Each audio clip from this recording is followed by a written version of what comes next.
내 삶을 바꾸는 울림. 독일 철학자 니체 인생 명언입니다.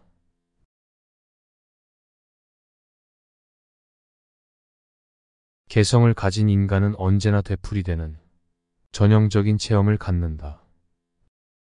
간단히 말해서 음악이 없는 삶은 잘못된 삶이며 피곤한 삶이며 유배당한 삶이기도 하다.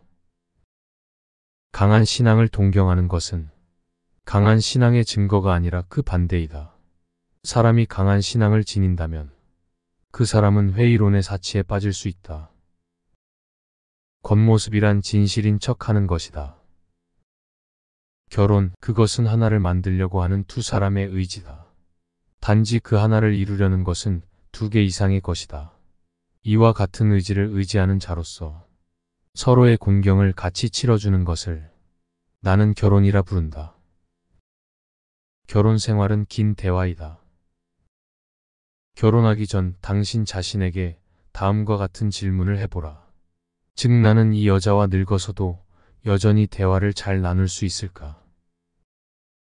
곤충은 결코 나쁜 마음이 있어서가 아니라 단지 살아야 한다는 본능 때문에 사람의 살을 찌르는 것이다. 그것은 평론가도 마찬가지다. 평론가가 필요로 하는 것은 우리들의 살 속에 있는 피이고, 따라서 그들에게 우리의 괴로움 따위는 아무 문제도 되지 않는 것이다. 공동재산, 스스로 모순되는 낱말이다. 공동의 것은 아무런 가치도 지니지 못한다. 괴물과 싸우는 사람은 그 싸움 속에서 스스로도 괴물이 되지 않도록 조심해야 한다. 우리가 괴물의 심연을 오랫동안 들여다본다면 그 심연 또한 우리를 들여다보게 될 것이다. 그 여자는 아름답고 영리하다. 그러나 유감스럽도다. 그 여자가 아름답지 않았더라면 훨씬 더 영리할 수 있었을 텐데. 근시의 남녀가 사랑을 하는 것이다. 사랑하는 남녀를 치료하기 위해서는 약간 도수 높은 안경을 주면 낫는 경우가 있다. 차라리 고난 속에 인생의 기쁨이 있다. 풍파 없는 항해 얼마나 단조로운가. 고난이 심할수록 내 가슴은 뛴다. 창조는 괴로움의 구원인 동시에 삶의 위로인 것이다. 그러나 창조하기 위해서는 그 자신의 괴로움이 따르면서 많은 변화가 요구되는 것이다. 철학은 대중들에게 종교를 대신하도록 함으로써 높게 평가된다.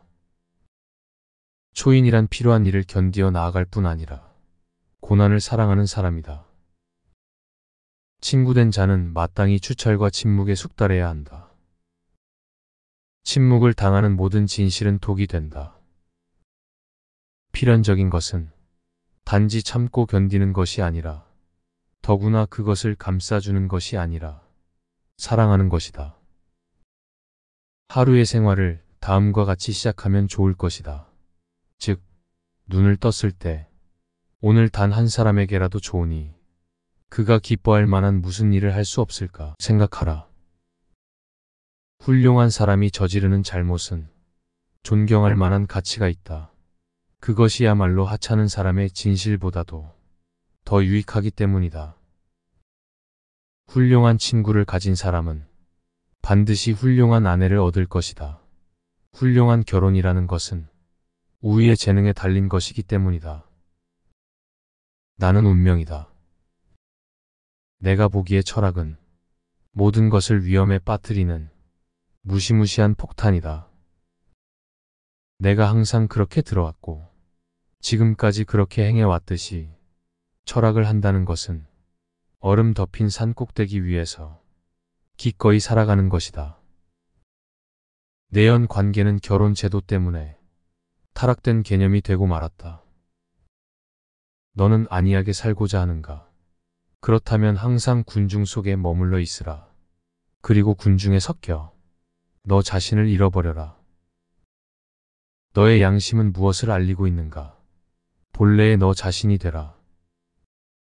도덕에 대한 폭종은 노예적이며 허영이며 이기적이며 체념이며 음울한 광기이며 사상을 버리는 것이며 절망적인 행위이다. 도덕적인 경멸이야말로 인간의 품성을 손상시키는 그 어떤 종류의 범죄보다도 훨씬 더 혹독한 모욕이다. 동정은 최고의 모욕이다. 등산의 기쁨은 정상에 올랐을 때 가장 크다. 그러나 나의 최상의 기쁨은 험악한 산을 기어 올라가는 순간에 있다. 길이 험하면 험할수록 가슴이 뛴다. 인생에 있어서 모든 고난이 자취를 감췄을 때를 생각해보라. 그 이상 삭막한 것이 없으리라. 만일 성욕이라는 것이 이토록 맹목적이고 조심성 없고 경솔하여 사려가 없는 성질을 갖지 않았더라면 인류는 사멸하고 말았을 것이다. 원래 성욕의 만족은 전혀 종족의 번식과는 결부되어 있지 않다. 성교시의 번식에 의도가 수반된다는 것은 터무니없는 말이고 극히 드문 일이다. 만일 음악이라는 여신이 소리 대신 말로 하였다면 사람들은 귀를 막았을 것이다. 모든 신념은 거짓말보다 더 큰 진리의 위험한 적이다. 모든 신은 죽었다. 이제 우리는 초인이 살게 되길 바란다. 문화국가라는 것은 근대적 관념에 불과하다. 이 편은 저 편을 먹고 살며 저 편은 이 편을 희생시켜 번영한다. 문화상의 모든 위대한 시대는 정치적으로는 몰락의 시기이다. 물론 여자는 남자의 친구가 될 수 있다. 그러나 친구 관계를 튼튼하게 지켜가기 위해서는 약간의 생리적 반감이 이를 돕지 않으면 안 된다. 부부 생활은 길고 긴 대화 같은 것이다. 결혼 생활에서는 다른 모든 것은 변화에 가지만 함께 있는 시간의 대부분은 대화에 속하는 것이다. 분개한 사람만큼 거짓말 잘하는 사람은 없다. 사람은 자기가 한 약속을 지킬 만한 좋은 기억력을 가져야 한다. 사람은 잠자코 있어서는 안 될 경우에만 말해야 한다. 그리고 자기가 극복해온 일들만을 말해야 한다. 다른 것은 모두 쓸데없는 것에 지나지 않는다. 사람은 쾌락이라 하면 정욕을 생각한다.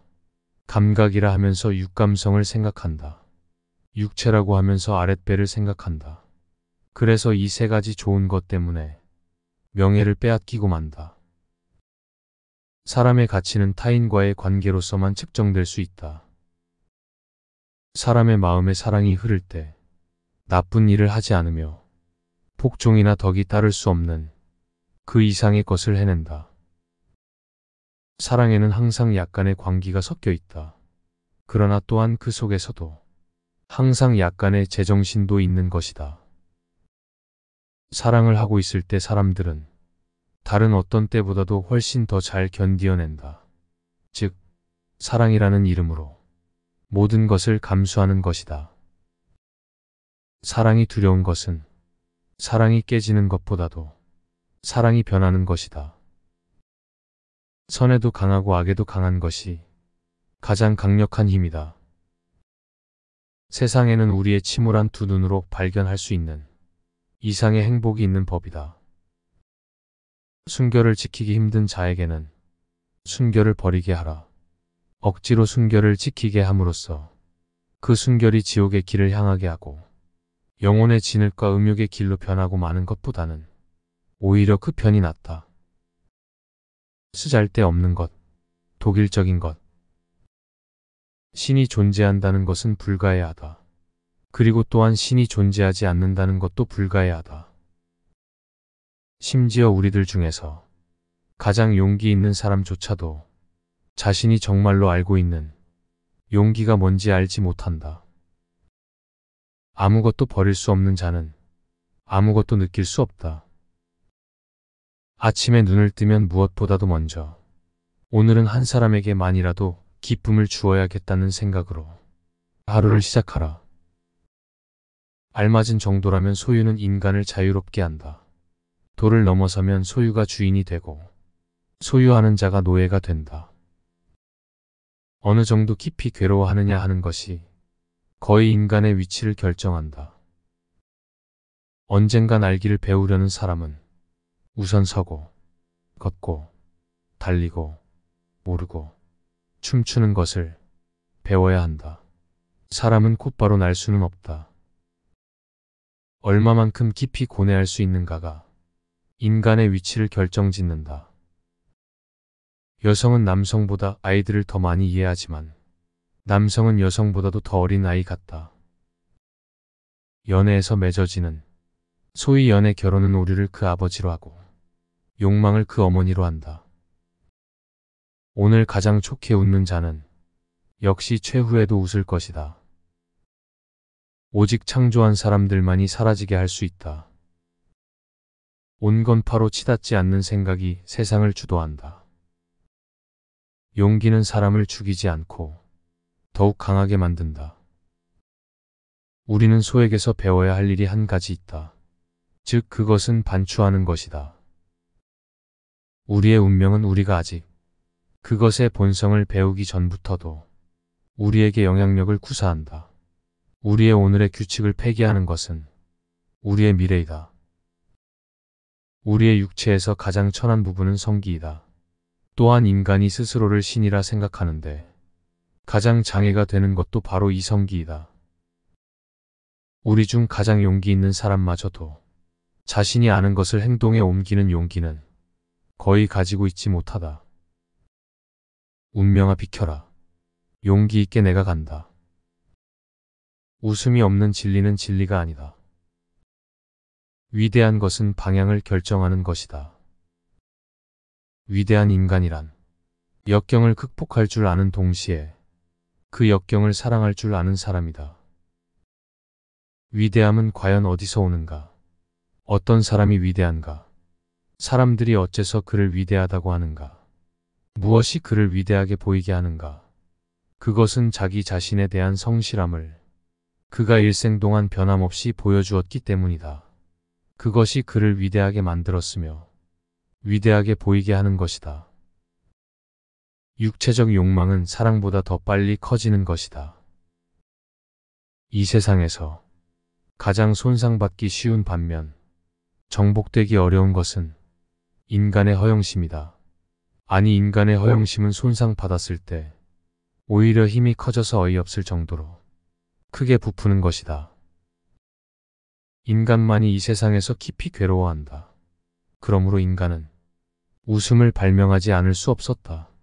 가장 불행하고 가장 우울한 동물이 당연히 가장 쾌활한 동물인 것이다. 인간은 똑바로 판자를 만들 수 없을 만큼 옹이가 많은 나무로 만들어졌다. 인간은 수목과도 같다. 나무는 높게 밝은 곳으로 올라가면 올라갈수록 그 뿌리는 점점 강하게 땅속 아래로 어두운 쪽으로 나쁜 쪽으로 향한다. 인간이 신의 실패작에 불과하냐? 아니면 신이 인간의 실패작에 불과하냐? 인생에 있어서 모든 고난이 자취를 감추었던 때를 상상해보라. 참으로 을씨년스럽기 짝이 없지 않은가? 인생의 군인 학교에서 나를 죽이지 않을 정도의 것이라면 나를 한층 강하게 한다. 인생의 목적은 끊임없는 전진이다. 밑에는 언덕이 있고 냇물도 있고 진흙도 있다. 걷기 평탄한 길만 있는 게 아니다. 먼 곳을 항해하는 배가 풍파를 만나지 않고 조용히만 갈 수는 없다. 풍파는 언제나 전진하는 자의 벗이다. 차라리 고난 속에 인생의 기쁨이 있다. 풍파 없는 항해 얼마나 단조로운가. 고난이 심할수록 내 가슴은 뛴다. 자기 책임을 방기하려 하지 않으며 또한 그것을 타인에게 전가시키려 하지도 않는 것은 고귀한 일이다. 자랑스럽게 사는 것이 그 이상 가능하지 않을 때 사람은 자랑스럽게 죽어야 한다. 자유란 자기 책임에 대한 의지를 갖는 것이다. 재능이 한 가지 많은 것이 재능이 한 가지 적은 것보다 오히려 더 위험하다. 절망에 빠져 있는 사람을 보게 되면 어느 누구라도 용기가 치솟게 된다. 지상에서 원한에 사무친 열정보다 사람을 더 빨리 소모시키는 것은 없다. 진리는 추악하다. 진리에 의해서 멸하지 않기 위해 우리는 예술을 가지는 것이다. 진실을 사랑하게 되면 천국에서는 물론이고 이 땅에서도 보답을 받게 된다. 한낮 빛이 어둠의 깊이를 어찌 알랴. 운명을 사랑하라.